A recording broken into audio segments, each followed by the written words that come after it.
Hello and welcome. This is Omar Torres, and you're listening to Pop Therapy, a podcast that explores the intersection between psychology and pop culture. There's so much to unpack, so join me and let's get started. Well. Another week, another episode. Hi, everybody. It's me, your friendly neighborhood therapist. I'm sitting here at my desk recording. I moved my desk actually to another part of the apartment. I know this is riveting stuff, but I moved my desk. I am now facing my TV, and on the TV screen, I'm playing. I guess you could say I'm playing Bob's Burgers, although I'm really watching it right now. It's just one of those shows that soothes me every single time. It's like often my new background show whenever I'm washing dishes or something like that, or whenever I need to just enjoy some levity. Now I know what you're thinking, Omar, what about Buffy the Vampire Slayer? Are you kidding? Now, there are some episodes of Buffy that I will play on in the background for sure, but Buffy is a little bit more, I don't know, I need to pay attention when Buffy's on. I can't be doing other things when Buffy is on. Buffy is an entire world that I am immersed in. It makes me think, it makes me laugh, it makes me cry. Whereas Bob's Burgers just makes me laugh. It's just like pure joy and entertainment, and nothing ever too serious or sad happens. So that is on right now, for better or for worse. Hopefully I don't get too distracted, but it feels good to have it in the background. It's like a blanket, a psychological blanket that I have as I'm recording this episode. One thing that I noticed that on the 22nd of April of this month will be my 7-month anniversary of recording this podcast. 7 whole months. That's almost a year. And I said that I wanted to try this out for at least a year. And I can't believe that I'm over halfway done. God, I hope I've been getting better. God, I hope y'all think that I've been improving, for crying out loud. Please, Lord God. And I hope it's not the case that I have either plateaued or I've gotten worse, regressed. Could you imagine? But it's been so fun to do this. It continues being fun. It continues being a surprising amount of work. I know I've said that so many times. I'm sorry, but I'm going to keep complaining about it because this is my podcast and I can do that. But 7 months, that's pretty impressive, right? I've outlasted some relationships, actually. I know that's not funny, but I don't mean that in a haha, screw them kind of way. I just mean, I don't know. I'm impressed with how long I've been able to do this. And even though it's maybe, it's not 10 years, I get it. I understand. But 7 months, I don't know. I feel a little bit of pride about that. 7 months. It's a lot longer than many podcasts. I believe I looked into this, but I believe 7 months is longer than most podcasts. A lot of the podcasts that you listen to now that have been around for longer, compared to all the podcasts that have launched, a lot of them do not make it to the 7-month mark. So I am right now, you can't see, but I'm giving myself a little pat on the shoulder. Again, I'm going to do this for a year and then reassess and see if it's something I want to keep doing, if it's still something that I find to be a lot of fun, if it's still something that interests me and that I find compelling.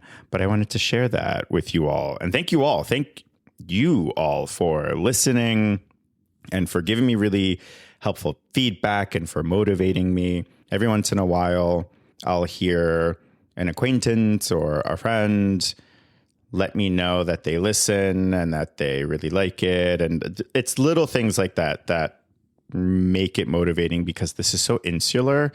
I'm doing this by myself, or at least I'm recording this by myself right now. I mean, I have guests on, but overall, right, this is me running this ship, and it's insular, it's isolating, and I don't get direct feedback, especially not while I'm recording, of course.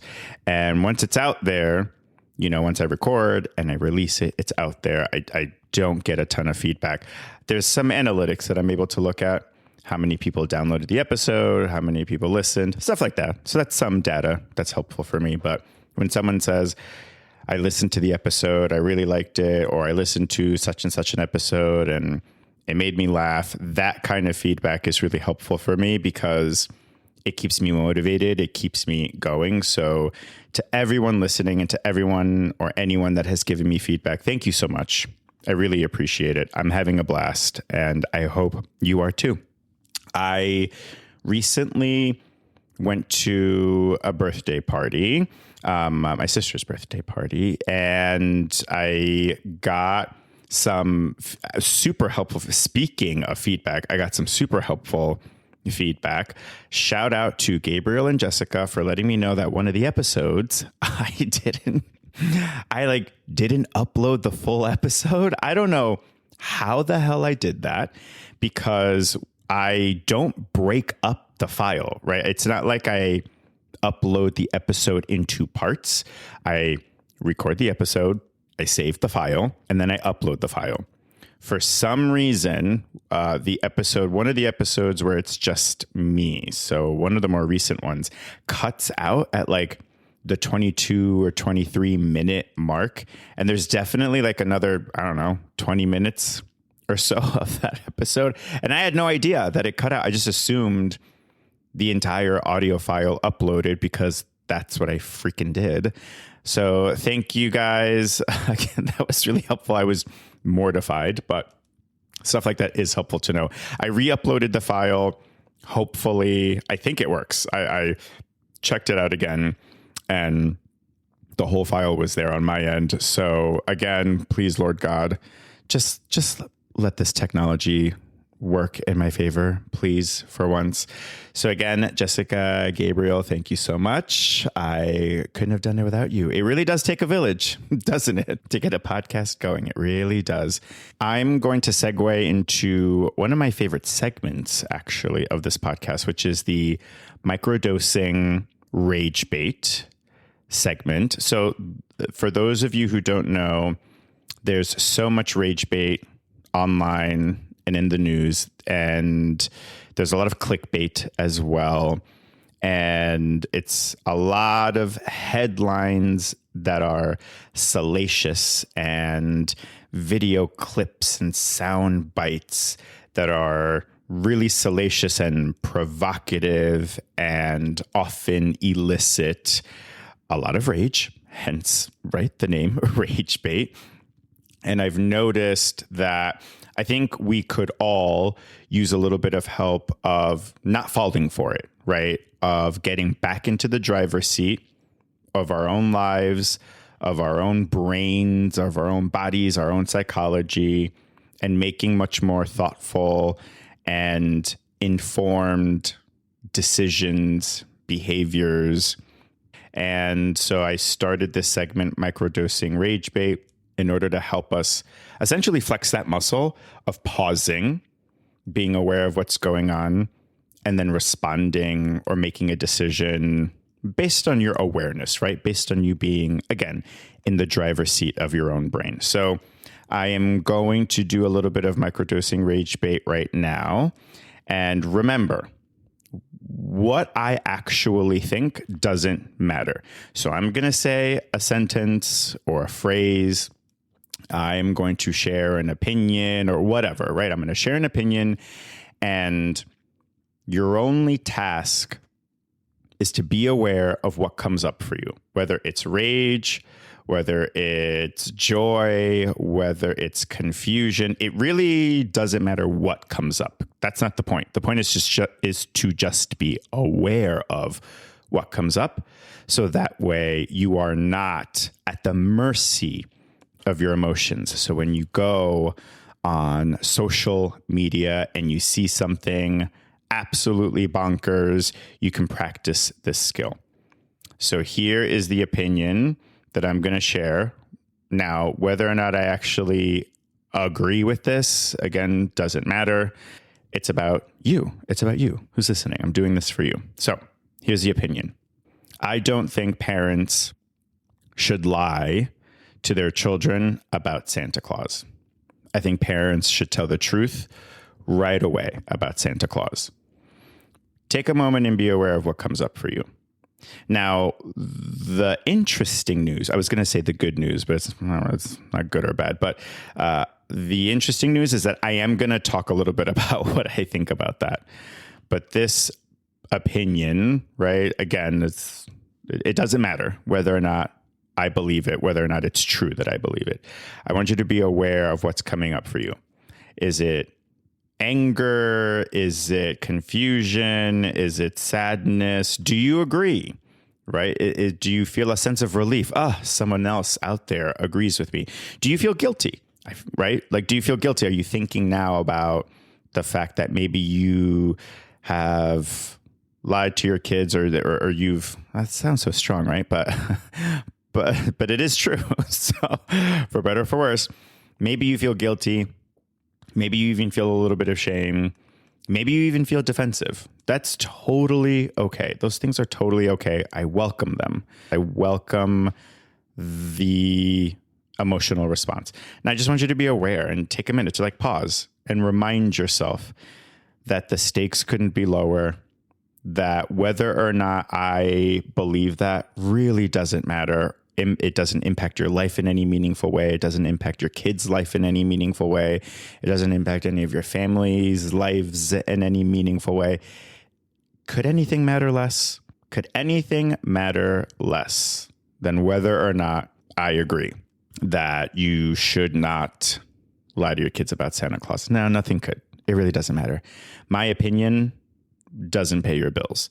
So take a second to just be aware of what comes up for you. Pause. And just be curious about it. Just wonder, I wonder why this particular feeling is coming up for me. It's interesting. Be intrigued. Intrigue yourself. You're a mystery. You're a mystery. You're complex. You have so much going on. You have so much history. You have so many emotions. You have so many good thoughts and ideas. And I want you using that skill of yours. I want you using all those good thoughts, those good ideas, and ask yourself, what are these feelings coming up for me now, and why are they coming up for me? And not just the heavy or uncomfortable feelings. I'm talking about the good ones too. So if you're happy if for whatever reason, me stating that I think parents shouldn't lie about Santa makes you happy, I want you to investigate that. Just like be curious. Why am I so happy? Do I feel validated right now? Do I feel vindicated? Do I feel affirmed? I really don't know what the answer is. That's up to you to figure it out and to think about it before you respond, before you say, oh, Omar, that's so stupid, or Omar, I disagree, or before you say, Omar, I do agree, before you say anything, before you decide what you think about that opinion, think about the feelings that are coming up. This is all in an attempt to put you back in the driver's seat of your own psychology. So that way, the next time something comes across your screen that just really activates you, guess what? You will have already clocked in several minutes, which is helpful, right?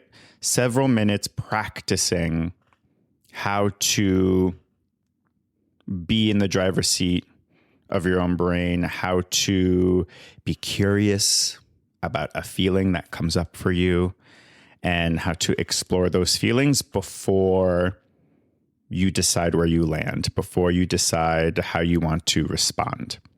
And I want you to use that with you as you are traversing the very, very scary and, I don't know, psychologically dangerous landscape of social media. So just take a minute to be aware. And then after that, after you've paused to explore, then you can decide, yeah, I agree or I don't agree. And that's okay. So what do I actually think? Do I actually think that parents should tell the truth about Santa to their kids, parents or caregivers? Do I really think that? So the answer to that is I don't actually care. I'm sorry. I don't care one way or the other, to be perfectly honest with you. And the reason why I don't, I hope it doesn't come across as dismissive or disrespectful. The reason why I don't care because nothing could matter less in my life. than whether or not parents and caregivers and loved ones tell their kids the truth about Santa. It really doesn't change anything in my life.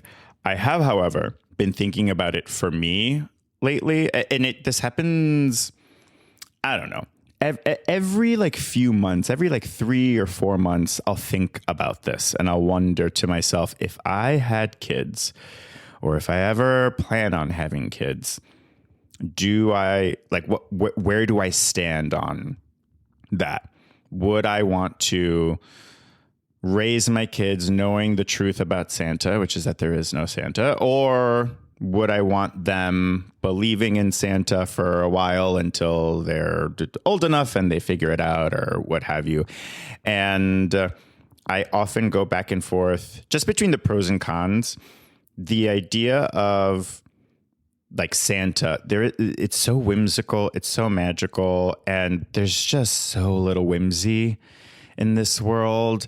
And there is something about letting your kid enjoy that, letting your kid believe in a little bit of magic that I find so lovely and playful and youthful. I don't know. It's the childlike wonder of it all, right? And giving your kid a chance, giving your kid an opportunity to feel that and to explore that childlike wonder, to have it, to indulge in it by way of Santa sounds kind of nice, right? I mean, I don't know. I think it sounds kind of fun and cute. And again, it's pretty harmless. I don't know. I grew up believing in Santa. I at a pretty young age, I think, is when I realized, like, oh, I think my parents are getting me gifts. And it wasn't devastating to me or anything like that. I wasn't like, what the hell? How could you lie to me after all these years? How could you lie? No, I didn't really care. I was like, oh, okay, well, as long as I get presents, as long as that doesn't change, I don't give a shit who's bringing them to me. So that was me as a kid, though. I, of course, do not expect every child to have had the same experience. Then I think on the other end, and I think this might be kind of silly. However, the idea of maintaining the lie that there is a Santa and like answering all of the questions that kids inevitably ask, especially as they get older, right? Because things start to not add up, right? Like the math ain't mathin'. You know, one day they realize, wait a minute, Santa has one sleigh and he delivers gifts to every child on Earth, and like he does it in one night. And wait, what? Like he would have to travel at like the speed of light, or like the sleigh would have to be just the size of a planet to carry all the presents. And it, you know, they start to think critically about the whole Santa thing, and they start to ask pretty like reasonable, logical questions. And the idea of lying to them, the idea of maintaining the lie, even as they are asking me totally rational questions, and even as they are understanding the laws of physics and how like speed and time and space work.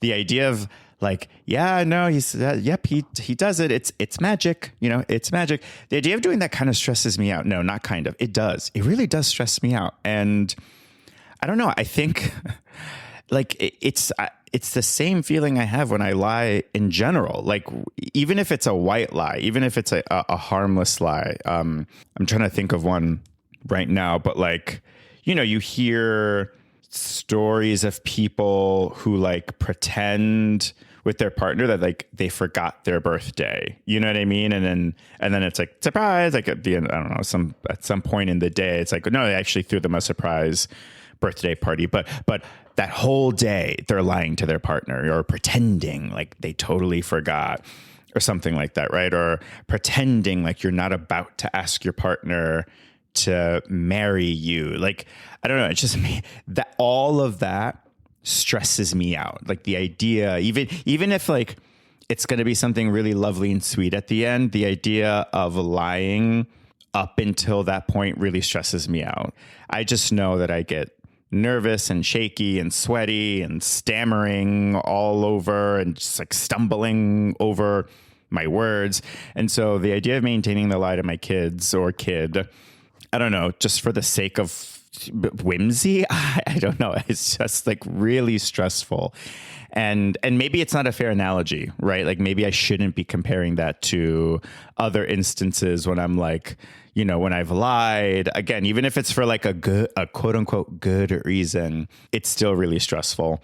The idea of doing that just like doesn't feel all that fun to me. And then like, when do you decide to tell them? Like, it's this, you know what it is? It's the idea that this lie will always be looming, that the truth is constantly looming over my head, that once I start the lie that Santa Claus is real, the clock starts, the countdown begins to when I'm going to have to tell the truth, to when I'm going to have to like fess up or whatever. And I hate the idea of something looming. I don't know. It really, I mean, it stresses me out. Listen, I'm not losing sleep over it or anything right now, but when I think about it, I'm like, oh, that sounds so stressful. To just like putting on this performance, this act of Santa being real and trying to dodge questions and come up with clever lies or responses. I don't know. How do you all feel? I mean, I'd really be curious to hear from parents, whether on social media, right? Like DM me or comment, or I don't know, just like find me. You know where to find me. I really am curious to know how parents generally feel, or how any caregiver generally feels about the whole Santa of it all, about the idea of lying to your kids. And if it's something that like you genuinely just like have fun and you realize like it's harmless and it's not going to hurt anybody, or if it's stressful to you too, I'd really be curious to know. I'm also incredibly curious to meet any parents that have been honest about Santa from day one, who from day one have said like, no, we are buying you the gifts. There is no magical, jolly grandpa running around dropping off gifts. It's us. You know, I'd be really, really curious to know if there are any parents that have gone that route. And I'm curious to hear how that went for you, or how you even reached that decision to tell your kids the truth about Santa. Yeah, please let me know. So there's been, I don't want to say a lot. It's not a lot, but there's been some conversations on social media, on the news, in the culture about how unified the right is. So this is, yes, we're getting into politics. I know it's heavy. I know, I get it. I'm sorry, but I am hopeful. I am hopeful for the future, for what it's worth. There's conversation that I see about how unified Republicans are, how unified the right is, and how much infighting and tension and tumult there is on the left. The conversation is often kind of posed as though the right is this incredibly well-organized, unified group, and the left is just a disaster. It's just an absolute disorganized mess filled to the brim with a ton of infighting. Now, I truly believe that there is truth to both of those statements. I think there is some validity that the right is incredibly unified, and that there is a lot of tension in the left, and that there is quite a bit of disorganization on the left. I think there's plenty of truth to that. I do bristle, however, at this idea that the right is like perfectly unified, or that the right is somehow more unified than we are on the left. And I just, I don't think that's entirely true. Again, I think there's some validity to it, of course. But I just, for the sake of accuracy and also for the sake of stoking the flames of hope, the right, they're a mess. They're absolutely a mess. I don't think you have to look very far to see what an absolute disorganized mess the right is. I don't think you have to look very far to notice how much infighting there also is on the right, And so I did very little digging myself because, again, you don't have to go far before you find what's going on in the right, before you find data that proves my point. So on April 9th, Trump posted on Truth Social attacking conservative commentators Tucker Carlson, Megyn Kelly, Candace Owens, and Alex Jones. These are very well-known, popular conservative commentators, folks on his own team. And he called them low IQ losers and nut jobs, among other things, right? I mean, like he went for the jugular. Like he went on Truth Social and just went on a rant attacking them. And let's also not forget the fact that Pam Bondi was fired on April 2nd, former Attorney General. And let's also not forget Kristi Noem, Secretary of Homeland Security, who was fired on March 5th. There is a lot of tension and infighting, and I just want that to be acknowledged as another very real truth about what's going on in politics right now. And the framing of the left and the right, I think it's missing a lot of facts. I think it's missing a lot of truth. I also think it's missing a lot of nuance, because there are plenty of examples of folks on the left being unified, coming together, not just arguing with each other or fighting with each other, or calling each other out and correcting each other and policing and purity tests. It's not just that. That exists, of course, but I do not think that it exists at the scale that I hear sometimes. I know it seems that way. I know why it seems like this is happening at such a massive scale, but I don't think it's happening quite at that scale. And in fact, I think there is a lot of really toxic shit going on the right, amongst themselves. You know what I mean? I think there's a lot of corruption and backstabbing and, hatred amongst them. And there's a complete lack of respect. Now, with that being said, I've also seen information, I've seen data that supports the fact that a lot of Republican politicians, how often they fall in line, how often they historically have aligned themselves with Trump. And of course, I mean, we can't deny that. And I can understand why, when looking at information like that, why one would be led to believe, wow, that the right is so unified and they're so on the same page. And, I just want to remind everybody that comparing the left and the way politicians behave and comparing the right and the way those politicians behave, I mean, it's a little bit apples and oranges, because the current Republican Party, the current right, as it were, the current conservative movement, MAGA, that is a cult.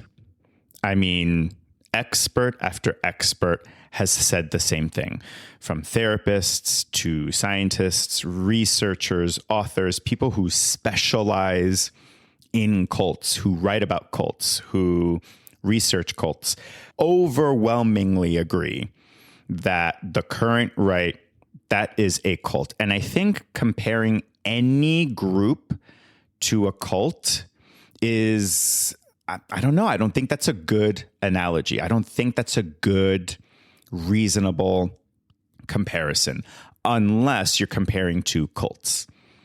But what you have on the left is something very different.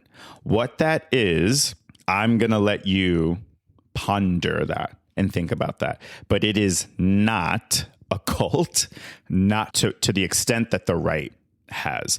And that doesn't mean, and I want to draw a distinction between like groupthink and cult-like behavior, because groupthink is normal. And in fact, it's often healthy. It's okay for a group of people to think similarly sometimes. Otherwise you're never going to get anything done. So it's okay for you to be a part of a group and you all maybe agree, or you all sort of think along the same lines or have similar values, or maybe you're influenced, by some members of your group to go a certain way or make a certain decision or what have you. And that's not always bad. That's not always a bad thing. Of course, things can go wrong, right? If you're only relying on groupthink, or if you're only relying on others to tell you how to think, like, of course, that can be a problem. But that is groupthink, and that's relatively okay. And we are social creatures, so there's an evolutionary imperative. There's a psychological necessity there. It can be helpful. What we have on the right are a bunch of conservative politicians who are essentially kissing the ring. I mean, Trump is like the godfather here. And the reason why they're falling in line is because Trump threatens them. It's because he punishes people who do not fall in line. And he's brutal, and it's exacting, and it's swift, and it is ruthless and relentless. And that is why those politicians are falling in line. And that is why it seems unified. It seems unified because they are living under a constant threat of being punished, ostracized, of being brutalized, fired, dehumanized, attacked. It is all about fear, and it has nothing to do with respect. The folks that are falling in line are doing so because they're afraid. And because they know that if they don't fall in line, they are in for it. And I think comparing the left to that is not a good comparison, if for no other reason than we don't want to emulate that. We don't want to just fall in line because we're afraid that our politicians are going to attack us. That would be terrible. I find it important to say that out loud. I find it important, to me at least, to draw that distinction between the two. What we have going on in the right, that is a cult.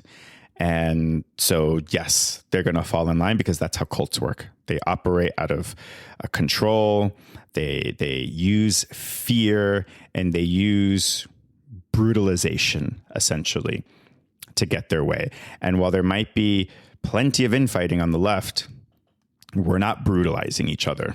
That's for sure. My last thought is around AI. And I know, don't roll your eyes. I know. AI talk, it's everywhere.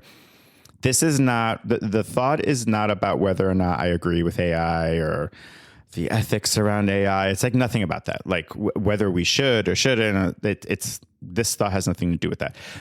I've been wondering about AI's impact on vulnerability. And I guess, and this is a fairly new thought, so this isn't a fully formulated idea, but I'm thinking about all of the uses of AI, many practical uses, but I'm thinking about all the reasons why people use AI, all the ways in which people use AI. And I wonder about its impact on our ability to be vulnerable, our ability to make mistakes, our ability to be wrong, our ability to be human, our ability to be flawed.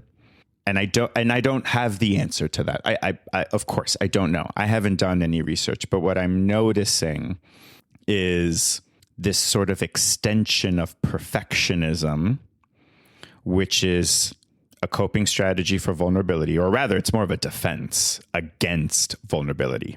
What I'm noticing is AI being used as an extension of perfectionism, as a way of beating vulnerability to the punch.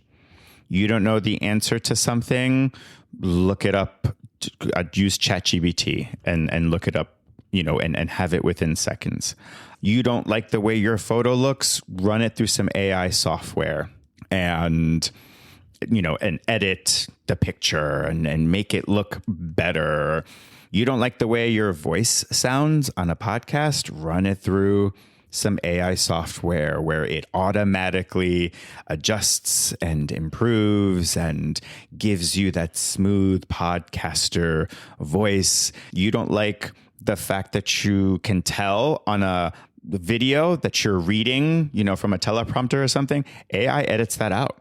You can use AI software to make it look like your eyes are looking directly at the camera, even if you are reading from something. So that way folks on the other side can't tell that you're reading from something.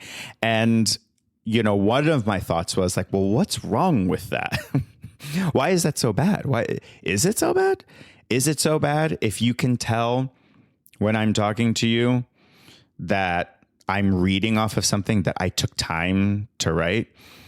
And I'm just noticing so much outsourcing of our own thoughts. I mean, AI is writing our emails now, perfectly polished, professional, funny, or intelligent emails. And it's just like taking the humanity out of everything. Like, so what? You misspelled a word. So what? You didn't use perfect grammar. So what? That sentence was a little clunky. I don't know.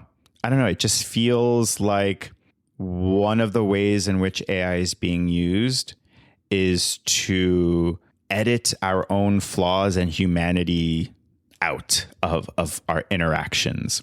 It just seems like another form of perfectionism operating at an astonishing rate. And it's just a thought that I've had, and it's something that I've been thinking about. And again, there are practical uses for AI. I totally get it. And yet, I also see perfectionism at play here. And I think it could be helpful for all of us to think about that a little bit, to think about how we use AI, especially when we are trying to edit ourselves or present ourselves as polished and intelligent, and like the word that keeps coming up is like finished. You know what I mean? Like done, complete, as opposed to these flawed creatures that are never done thinking and growing, well, until you die, of course, but until then, never quite done, and always flawed and always very human. And I don't know, I hope we as a culture figure out ways of using AI that still leaves our humanity intact, of using AI that still lets us be flawed. And I just want us practicing some acceptance and tolerance around things not always being so perfectly polished. So with that being said, Yes, I am a therapist, but this podcast is no substitute for good old-fashioned therapy. So take what's useful, leave the rest, and don't you forget, therapy makes you hotter. Bye.